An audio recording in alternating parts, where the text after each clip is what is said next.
দুপুরের খাবার শেষ না হতে হতেই মাথায় একটাই চিন্তা আসে, আজকে আবার রাত্রে ডিনারে কি বানাবো। তো চলুন একটা সিম্পল রেসিপি আপনাদের সঙ্গে শেয়ার করি, যেটা বানালে বাড়ির সবাই খুবই খুশি হবে। একঘেয়েমি বাঁধাকপি খেতে খেতে যদি বোর হয়ে যান, তো এই রেসিপিটা ট্রাই করে দেখতে পারেন। প্রথমেই দেখুন বাঁধাকপিটা কেটে নিয়েছি, আর কিছু সয়াবিনের, আমি এখানে সয়া চাংস মিনি যেটা সেটা নিয়েছি, অল্প এক মুঠোর মতো। আপনারা, এটা আমি 3 জনের মতো বানাচ্ছি, আপনারা পরিমাণটা বাড়িয়ে বা কমিয়ে নেবেন। আপনাদের কাছে যদি বড় সয়াবিন থাকে সেটাও কেটে নিতে পারেন। এরপর একটা মিডিয়াম সাইজের আলু ছোট ছোট করে কেটে গ্যাসে কড়া বসিয়ে তেল দিয়ে আলুটা প্রথমে ভেজে তুলে নেব। দেখুন আলুটা ভাজা হয়ে গেছে, আমি তুলে নিলাম। নর্মাল ভাবেই ভাজবেন। আর আমি এখানে এমনি নর্মাল আলুই ইউজ করেছি। আপনারা হাতের কাছে যেটা চন্দ্রমুখী বা জ্যোতি, যেটা এখন তো নতুন আলু, তো সেদ্ধ হতে খুব একটা বেশি সময় লাগে না। চন্দ্রমুখীর দরকার নেই, এখন নতুন আলু সেদ্ধ হয়ে যায়। এরপর আমি এখানে দেখুন সোয়াবিনটাকেও ভালো করে ভেজে নিচ্ছি। আর আপনারা যদি বড় সোয়াবিন হাতের কাছে থাকে, কোনো কিছু কেনার কোনো দরকার নেই, তাহলে সেটাকে 2 টুকরো বা 4 টুকরো করে নেবেন। সেদ্ধ করে নিয়ে 2 টুকরো 4 টুকরো করে নিলেই হবে। দেখুন সয়াবিনটাও ভাজা হয়ে গেছে, আমি সয়াবিনটাও তুলে নিচ্ছি। একদম সিম্পল একটা রেসিপি, যারা এইভাবে বানিয়ে থাকে তারা জানে খেতে কতটা স্বাদ হয়। আর যদি না কোনোদিন বানিয়ে থাকেন, একদম আজকেই বানিয়ে ফেলুন। নিরামিষের দিনে তো এর জুড়ি মেলা ভার। দেখুন প্রথমে একটা মশলা তৈরি করে নিচ্ছি। এখানে আদা, জিরে আর একটু গোলমরিচ আর কাঁচা লঙ্কা দিয়ে প্রথমে শুকনো একবার ঘুরিয়ে নেব, দিলে ভালো পেস্ট হয়। এরপরে অল্প পরিমাণে জল দিয়ে আমি এটাকে একটা পেস্ট বানিয়ে নেব। আপনারা চাইলে শিলনোড়াতেও মশলাটা বেটে নিতে পারেন। মশলাটা বাবা গুঁড়ো মশলা ইউজ করলেও কোনো অসুবিধা নেই, কিন্তু বাটা মশলায় বেশি স্বাদ হয়। এরপর এখানে আমি তেজপাতা, শুকনো লঙ্কা তেলের মধ্যে ফোড়ন দিয়ে অল্প একটু জিরে ফোড়ন দিয়ে দিলাম, যে তেলটাতে আলু আর সয়াবিন ভেজেছিলাম তাতেই। এরপর যে মশলাটা পেস্ট করে রেখেছিলাম, মশলাটা এর মধ্যে দিয়ে দিলাম।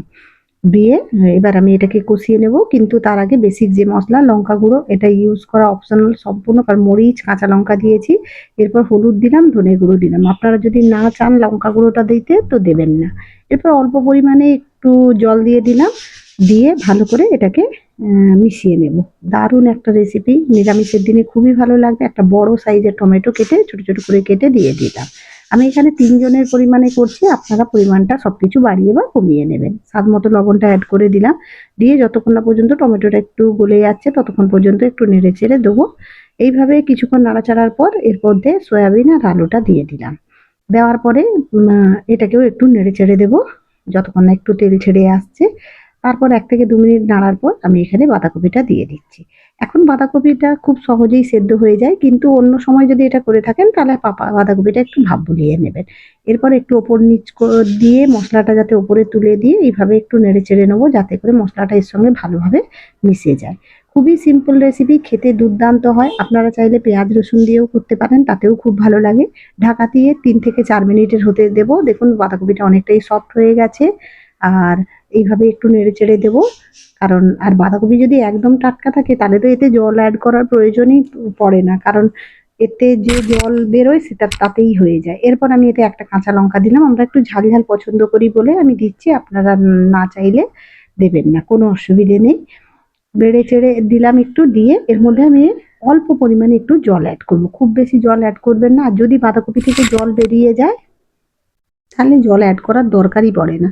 দিয়ে ঢাকা দিয়ে 5 থেকে 6 মিনিটের মতো হতে দিলাম। যে আলুটা যেহেতু ভাজা আছে, সয়াবিনটা সেদ্ধ আছে, দেখুন সবকিছু প্রপার কুক হয়ে গেছে। খুব সুন্দর একটা গন্ধ বেরিয়েছে। এইভাবে নেড়ে চেড়ে দিলাম। দিয়ে এরপরে আমি এর মধ্যে একটু অল্প পরিমাণে একটু চিনি দেব। চিনিটা দিলে স্বাদটা ভালো ব্যালেন্স হয়ে যাবে, টক মিষ্টি ঝাল। আর যারা কিন্তু তরকারিতে, এই ধরনের তরকারিতে মিষ্টি খেতে পছন্দ করেন না, দেবেন না। তবে খুব একটা বেশি মিষ্টি হয় না, কিন্তু স্বাদটা ভালো হয়, একটু দিয়েই দেখতে পারেন। এরপরে আমি বেশ খানিকটা ধনেপাতা দিয়ে দিলাম। ধনেপাতা তো এখন একদম ফ্রেশ বাজারে, আর এখন তো প্রচুর পরিমাণে পাওয়া যাচ্ছে। এরপরে তো একটু একটু করে দিতে হবে। এখন ভরে ভরে দিতে পারবেন। এরপরে তো তরকারিতে একটু একটু করে যা দাম হবে। এটাকেও ভালো করে নেড়ে চেড়ে দিলাম।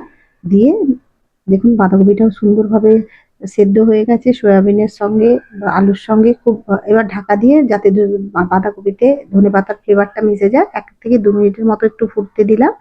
দেখুন দারুণ একটা গন্ধ বেরিয়েছে। এরপর আমি এখানে এলাচ, লবঙ্গ আর দারচিনি জল দিয়ে বেটে রেখেছিলাম, সেইটা ভালো করে এর মধ্যে দিয়ে দিলাম। কিন্তু আপনাদের কাছে যদি না থাকে, আপনারা যে গরম মশলা, শুকনো গরম মশলা ব্যবহার করেন সেটাই ব্যবহার করতে পারেন। কিন্তু এইরকম জল দিয়ে বেটে দেখবেন স্বাদটা আরো ভালো হয়। আগেকার দিনে মারা এইভাবেই করতো। চলুন তাহলে গরমাগরম সার্ভ করে দেওয়া যাক। আপনাদের কেমন লাগলো অবশ্যই কমেন্ট করে জানাবেন।